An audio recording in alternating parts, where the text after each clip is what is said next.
बहन बैठ जाए भैया। बहन जी बैठ जाओ, सभी लोग बैठ जाओ।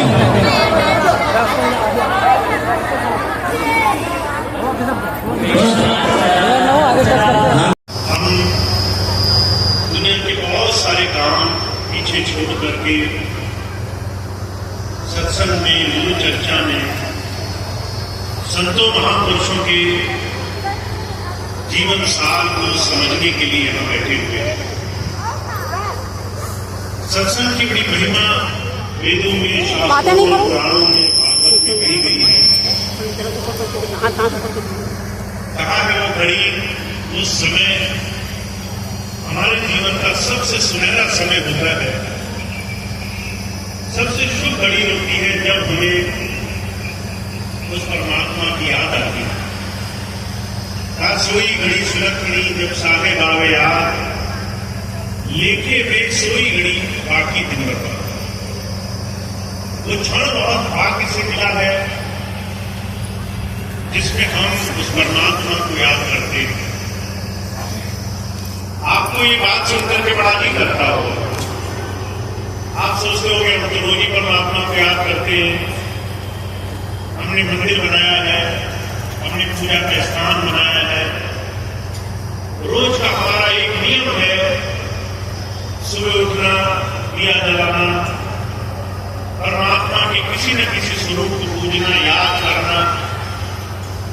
फिर ये बात इतनी विशेष क्यों कही जा रही है?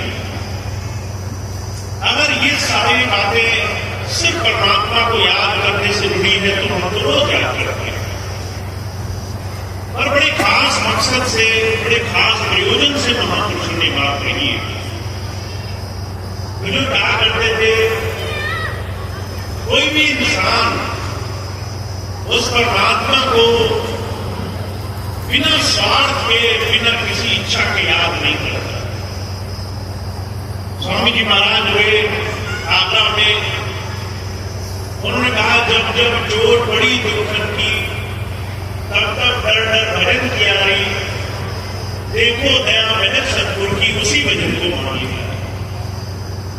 अगर हमें दुख ना हो, अगर हमें कष्ट ना हो, हमारे जीवन में सब सुखी हो, तो हम उस परमात्मा को याद नहीं करते, हम उस परमात्मा की तरफ कदम नहीं बढ़ाते। हमें ये भी नहीं पता चलता कि परमात्मा है क्या, उसका स्वरूप क्या है। संसार के दुख, कष्ट, क्लेश, दुनिया की परेशानियां, तरह तरह की समस्याएं हमें उस परमात्मा की तरफ ले जाती हैं। हम उसके पास सिर्फ एक कारण से जाते हैं, दुखों से निवारण का इलाज लेने के लिए, हमारे जीवन में सुख हो जाए। पर कबीर साहब कह रहे बड़ी विपत्ति है, संसार में बड़ा एक धोखा है जिसे हम सुख मान करके, जिस संसार की भौतिक उपलब्धियों को हम अच्छाई मान करके, संसार की समस्याओं से छुटकारा के इरादे से संतों के पास जाते हैं।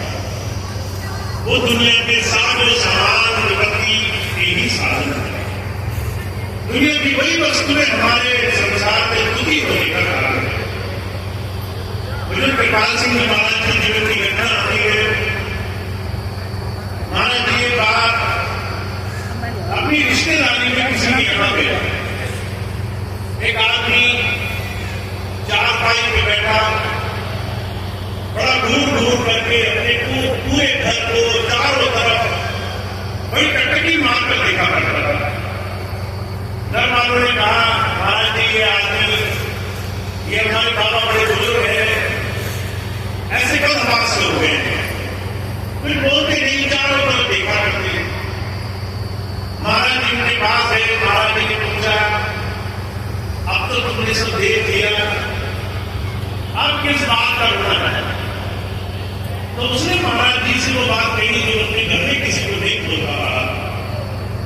कहने लगा महाराज जी मैंने ये देखा जिस परिवार के लिए मैंने सारा जीवन मेहनत करी, घर बनाया, जमीन बनाई, बड़े बड़े कारोबार बड़े किए, दुनिया दुनिया के सारे सामान में मैं 24 घंटे लगा रहा, सारी उम्र मैंने उधर गुजार दी।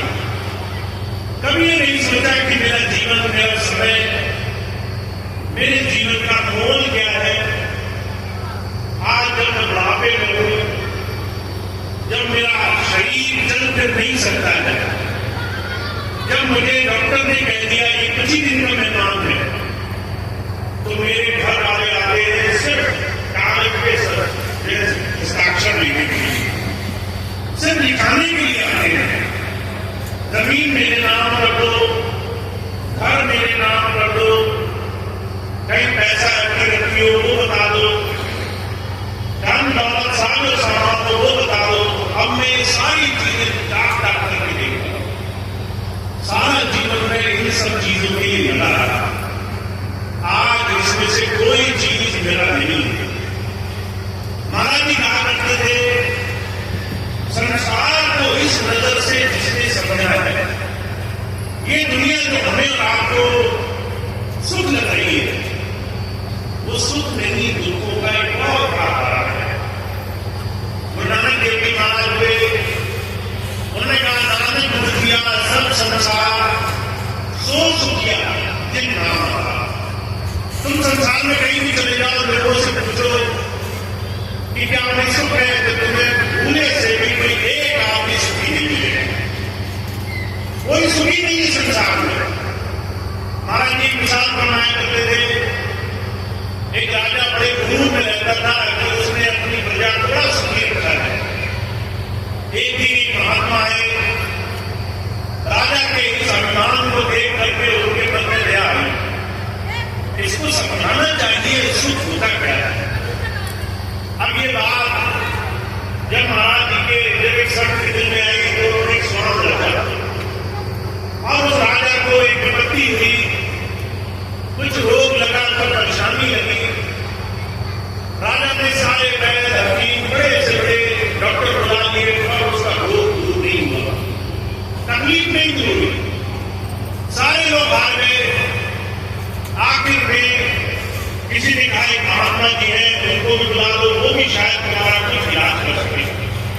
अब महात्मा ने चाहते था राजा को सुनाए, उसे जब बुलाया गया तो महात्मा कहने लगे, मेरे पास बस एक इलाज है तुम्हें सुखी करने का।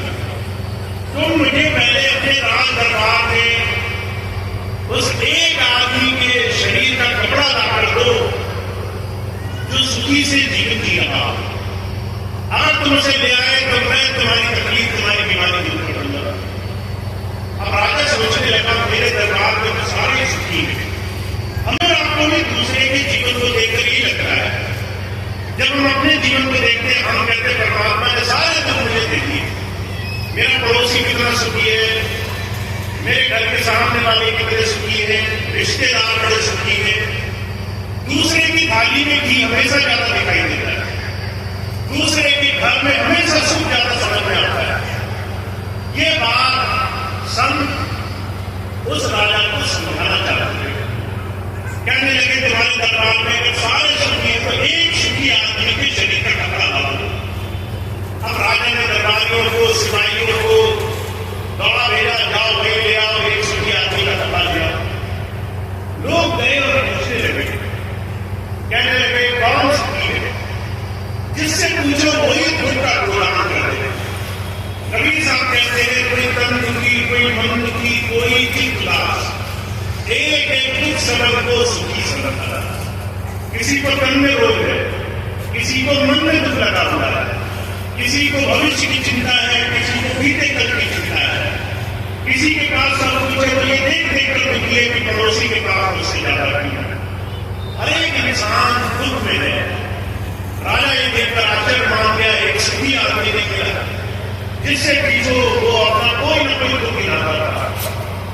जब ऐसा दुख गिनाया, राजा बहुत दुखी हो गया, पूरे दरबार में एक सुखी आदमी नहीं मिला।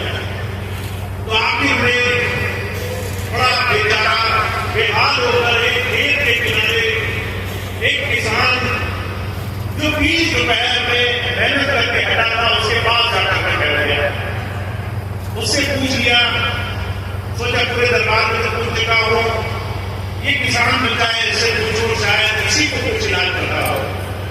किसान से पूछा भाई तुम सुखी हो? वो कहने लगा मैं बड़ा सुखी हूं। अब जब ये बात सुनी राजा ने तो उसको लगा अगर इसके तन का कपड़ा मिल जाए तो काम मिल जाएगा। जब पूछा भाई तुम्हारे तन का कपड़ा एक दे देते, तो वो कहने लगा मेरे तन का कपड़ा ही नहीं, मैं तो इतना गरीब हूं, मेरे पास तो पहनने के लिए नहीं, ओढ़ने के लिए नहीं, कैसे कैसे गुजारा चल रहा है। राजा को बड़ा आश्चर्य हुआ, अपनी बात समझ में आई। लोग सुखों का सम्मान करते हैं, दूसरों के सामने लोग बन करके जाते हैं, अपने सुखों का सम्मान करके संसार के सामने दिखाना चाहते हैं। और कबीर साहब कहते हैं दुनिया करके संसार करके कोई सुखी नहीं है। और सुख कहां है? सुख नाम के आधार में। सुख वहां है जहां संतों का समागम है।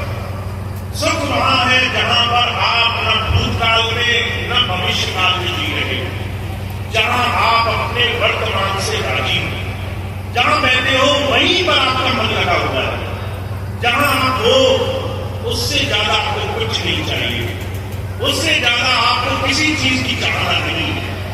जहां जहां मिट जाए, जहां चिंताएं मिट जाए, जहां दुनिया की भाग दौड़ समाप्त हो जाए, जहां तुलनाएं कल्पनाएं खत्म हो जाए, जहां लोगों से बार बार अपने जीवन का तौल मोल करना हम बंद कर दें, वहां जीवन में हमारे सुख की उत्पत्ति होती है। मुझे कहा करते थे संसार में हर एक इंसान भाग रहा है, जो सुखी है उसकी भाग दौड़ रुक गई है। जिसने संतों का सानिध्य पाया है, जब संत आते हैं वो सबसे पहले एक ही चीज सिखाने के लिए आते हैं, कहते भाई ठहरना सीखो, जहां हो पहले उस जगह उस घड़ी उस क्षण में उस मालिक का शुक्राना अदा करना सीखो। जो तुम्हें मिला है पहले उसके लिए उसको सच्चे दिल से धन्यवाद करो, फिर कुछ और मांगो। पहले जो तुम्हें मिला है वो क्या मिला है इसकी समझ आनी चाहिए। मुझे आगे स्वामी जी कई बार एक बात कहा करते कि तुम अपने जो भी तुम्हें परमात्मा की दया से कृपाएं प्राप्त है उसके लिए धन्यवाद करो। ईसा मसीह कहा करते थे उस परमात्मा ने जो भी तुम्हारे ऊपर आशीर्वाद दिया है उसको गिनना शुरू करो, काउंट योर ब्लेसिंग्स। पहले गिनना शुरू करो अच्छा क्या हुआ है तुम्हारे जीवन में। जब ये बात कही, इसी बात को स्वामी जी कहा करते थे। मुझे याद है मैं बहुत छोटा था, एक दिन स्वामी जी ने सत्संग में बोला उस परमात्मा का शुक्राना अदा करो, उस परमात्मा की रजा में रहो, जो दे रहा है पहले उसको ग्रहण करो और मत मांगो जाकर। तो मैं बहुत छोटा था, परीक्षाएं आने वाली थी, स्कूल का समय था, हमारे बच्चे भी बहुत सारे इस वक्त बैठे हुए हैं, तरह तरह की बातें दिमाग में आती होंगी। उन दिनों परीक्षाएं का समय था, अब मैं छोटा था, मैंने सोचा अगर मैं इस वक्त ये सोचने में लग गया कि मुझे क्या प्राप्त है तो मैं आगे कैसे बढ़ूंगा। मुझे तो और चाहिए, जो मुझे नहीं मिला वो भी चाहिए। पढ़ाई में अच्छे नहीं और आशीर्वाद मिल जाता, अगर नंबर अच्छे नहीं आए तो और अच्छे नंबर मिल जाते, अगर दूसरे तीसरे नंबर पर आ रहे तो पहले नंबर पर आ जाते। तरह तरह की बात छोटे पल में आई। उस वक्त ये बात नहीं समझ में आई आखिर संत क्यों कहता है अपने वर्तमान में जिए। संत क्यों कहता है जो मिला है पहले उसको समझो। और धीरे धीरे बात समझ में आई जब एक जीवन काल में मैंने देखा कि मैंने बहुत कुछ सोच रखा था, मैं ये करूंगा, मैं वो करूंगा, मैं वो करूंगा। एक समय के बाद समझ में आया हम सिर्फ निमित्त है संसार में। हम चाहे कितने ही मन के घोड़े दौड़ा लें, हम ये करेंगे वो करेंगे, होगा वही जो उस परमात्मा ने पहले से लिख रखा है, जो उस परमात्मा ने पहले से जान रखा है। इसीलिए जब जब महापुरुष आए उन्होंने बहुत जोर देकर कहा ये बात तुम्हें और हमको समझ में आनी चाहिए। का कर्म प्रधान विश्व रच रहा जो दस की दास बन जाता।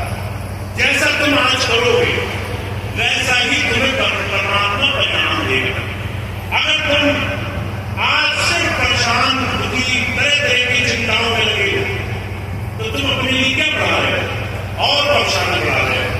क्योंकि तुम परेशानी की ही चिंता करने लगे। तुम्हें इस बात की चिंता है घर में सबको मुझसे परेशानी क्यों है। तुम्हें इस बात की चिंता है मेरा पैसा नहीं बढ़ रहा। तुम्हें इस बात की चिंता है मेरा घर बड़ा नहीं बन रहा। जितना ज्यादा हम संसार की चिंताओं को रचते हैं उतना ज्यादा चिंताओं को बढ़ाने का साधन बनाते हैं। जैसे जैसे भाव मन में होंगे, जैसे जैसे मन में विचार आएंगे वैसे ही काम करोगे, वैसे ही संसार में काम को नए नए कामों को अंजाम दोगे। महाराज जी बड़ा सुंदर भाव से पूछा करते थे, क्या करते थे, बात बताओ, अगर मन में कुंठित भावना हो कि दूसरे को मुझसे ज्यादा कैसे मिला, तो क्या तुम जीवन में कोई अच्छा काम कर पाओ? अगर मन पहले से ही दुखी है कि सब जगह मेरा अक्सर बुरा हो रहा है,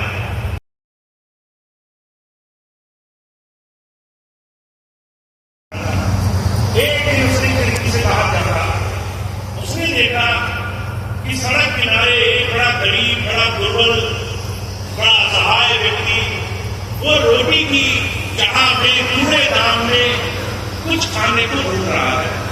बड़ी मुश्किल से उसे कूड़ेदान में कुछ खाने की चीज मिली। बहुत ढूंढने के बाद ये देखते देखते उस अमीर आदमी के दिल में हृदय पिघल गया। कहने लगा, ये मालिक, ऐसे भी जीवन जिया जा सकता है, लोग ऐसे भी हो सकते हैं, लोगों की स्थिति ऐसी भी हो सकती है कि वो पैसे न कमा पाए, अपने शरीर का पालन पोषण करना, शरीर को एक वक्त का निवाला देना मुश्किल पड़ जाए। एक गुरु तेरे बड़ा धन्यवाद है, तूने मेरे मुझे इस लायक बनाया कि मैं खुद के लिए, अपने परिवार के लिए, अपने प्रियजनों के लिए कुछ कर पाता।